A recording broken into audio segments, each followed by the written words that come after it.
There are 6 levels or types of thinking that every student or learner of any age should master.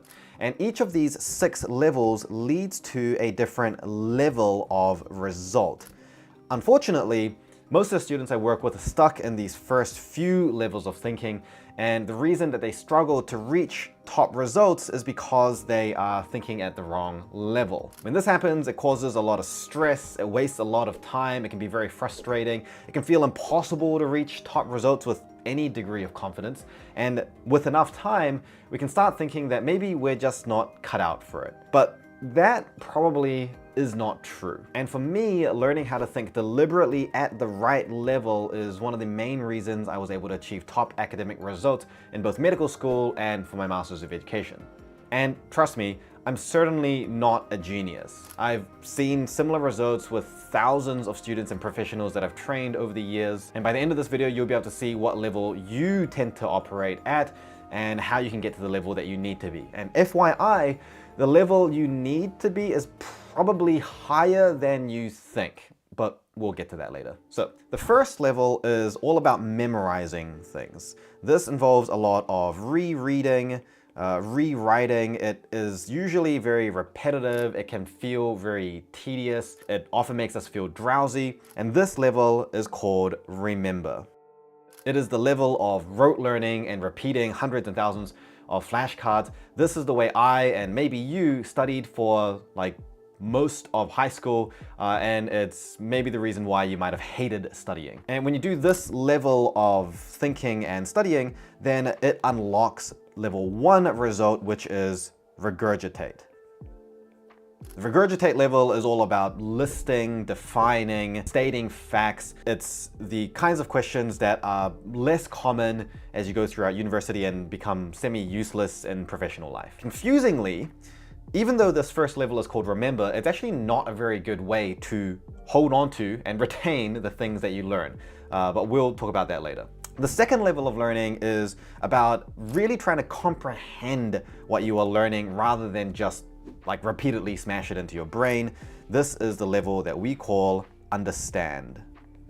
Now, there's a reason I've been saying these are levels of thinking and not different levels of studying. And that's because your intentions really matter. You could have 2 people doing exactly the same technique, and for someone looking at you, it can look exactly the same. And then when you ask them, hey, how are you studying? They might both just say, I'm just reading my textbook. But mentally, it's different. For the person at level 1, by reading, they actually mean, I'm reading it again and again so I can try to get it stuck in my head. Whereas for the person in level 2, what they mean is, I'm reading it so I can understand what it's trying to say and wrap my head around it. And so naturally at level 2 thinking, understand, what we unlock is level 2 result, which is explain. This allows us to answer questions that require us to explain our understanding of a concept or a process. These types of questions often make up the bulk of most assessments up until around later in uni. Now, if this is sounding familiar to you so far, it's because it's described in a framework called Bloom's Revised Taxonomy, which was first published in 1956 and then later revised in 2001. And even though it is 70 years old, it is still one of the most underrated principles that most students have never heard of. And if you have heard of it, stick around because I'll teach you a way of using it that helped me double my learning efficiency. So level 3 is about using what you have learned to then solve problems. And this is a level that we call apply. Now, this is where things can get a little bit confusing because a lot of people misunderstand this about Bloom's taxonomy. There are lots of different ways that you can apply your knowledge to solve problems. So for example, you have what I would say are simple problems. These are the types of problems where you learn something and then you just directly use that thing that you learned to solve a problem. So for example, in maths or physics, you learn an equation or a formula, and there is a problem that you need to solve by just using that equation or formula. Then again, there are what I might call a little bit more advanced problems, and these are the ones where you actually have to think about the best way to tackle the problem. There are a combination of concepts that you need to apply in a certain sequence, and there's a lot more strategic thinking involved. At level 3, we're mostly talking about the first one, simple problem solving. And so we unlock that level, which is the simple problem solving result. We're now able to solve what I call one-to-one problems, where there is one concept you learn and the problem requires that one concept to solve. And you can get to this level, level 3, by just literally solving questions and solving problems. Lots of practice papers and quizzes have questions at the apply level. For something more procedural like coding, it might be building a simple function with a few simple variables. But what about the harder and more complex questions, the types of problems that are advanced? This is where level 4 thinking comes in. We're entering into the territory of higher order learning. People who know how to think at level 4 tend to do pretty well, but level 4 thinkers are not common, and you'll see why that is soon. Level 4 thinking is all about comparing and contrasting. It's about looking for similarities and differences. We call this level analyze. It's the first time that we're not just looking at information by itself, but we're looking at it in relation to another piece of information. And there are countless techniques that help with level 4 analyze. Venn diagrams, making tables, making summaries that explain the similarities and differences, using mind maps, solving problems and questions that forced you to compare one concept in relation to another. All of these things are going to be helpful. Really, any technique is effective as long as it forces you to compare and contrast one thing against another thing.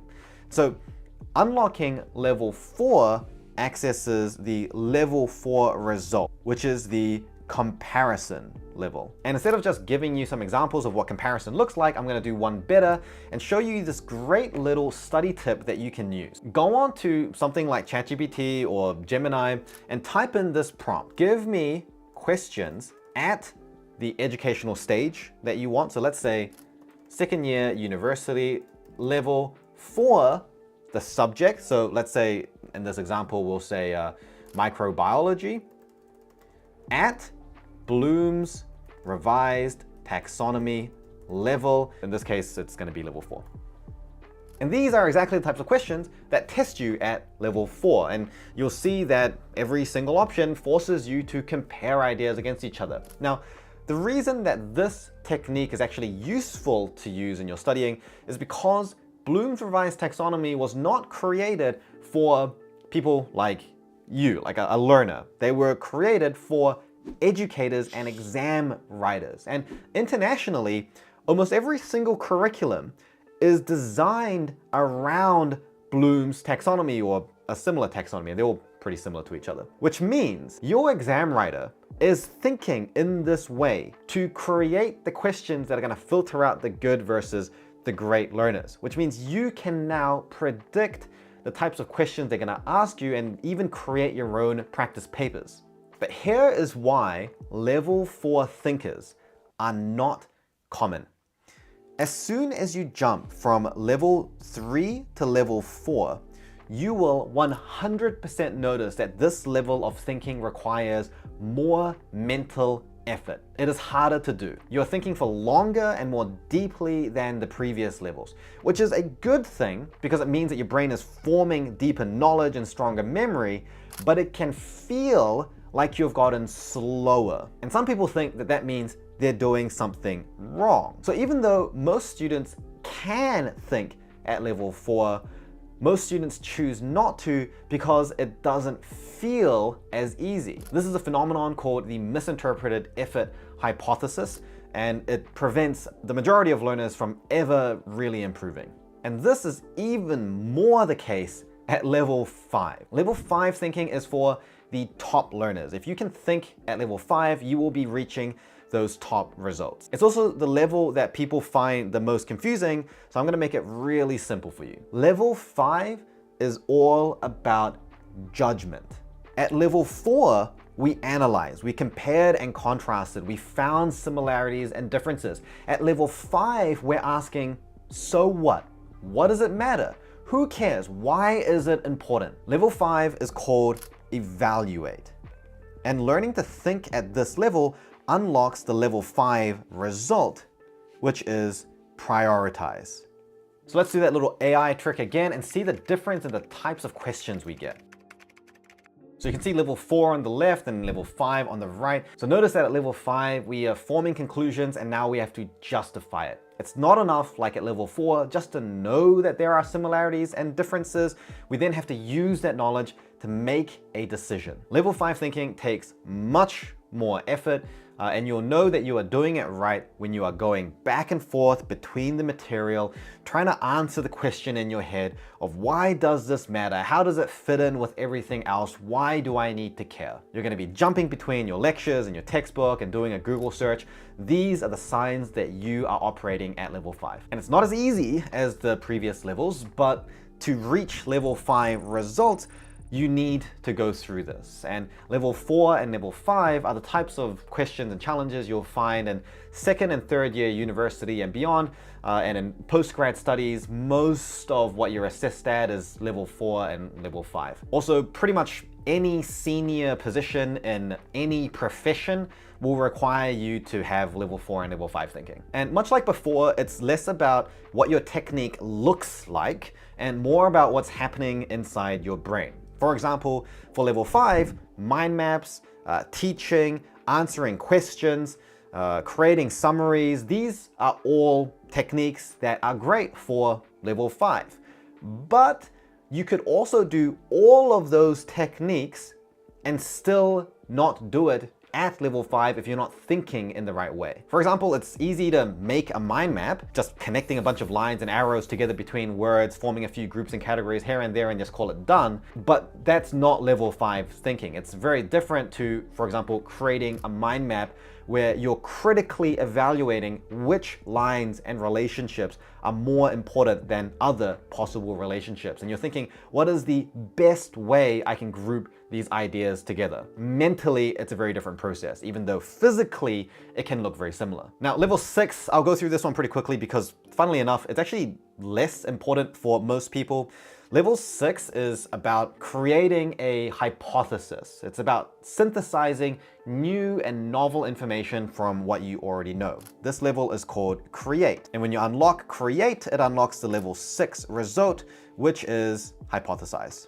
Now, some people think that level 6 Create is any situation where you have to generate anything with your knowledge. This is not true. It's only level 6 if you are creating an answer for something that you don't think the answer exists in your knowledge already. You're identifying a gap and you're creating a potential answer that makes sense based on what you do know. And the reason level 6 is not as important as the previous levels is because most people will not really be assessed at level 6 unless you are at the highest levels of education or your profession. Most people in their daily lives will be at the top of their game just being able to perform at level 5 consistently. But just for your knowledge, here are some examples of level 6. And as you can see, it's pretty advanced. You can pause to read this a little bit more if you like, or you can jump onto your AI and do this for your own subject. Now here's the part that is gonna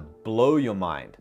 If you wanna get to level 5 and level 6, there are actually 2 different methods to get there. The first way is to start studying and just to go through each level from bottom to top. First you remember it, and then you understand it, and then you apply it, and then you analyze it, so on and so forth. This sounds very logical, but for most people, this will not work. The problem with starting at the bottom, mastering level 1, then mastering level 2, then mastering level 3, etc., is that it is very, very time consuming, and most people do not have enough time to even reach level 5, let alone master it. So in reality, most people will just do a little bit of each level kind of back and forth. Like for example, in lectures, they might be doing a little bit of level 1 and then a little bit of level 2. And then later, when doing some quizzes, they might be doing a bit of level 2 and a little bit of level 3. And they're just sort of moving back and forth. If they do a more challenging question, they'll be doing a little bit of level 4 and then level 5. And this doesn't really work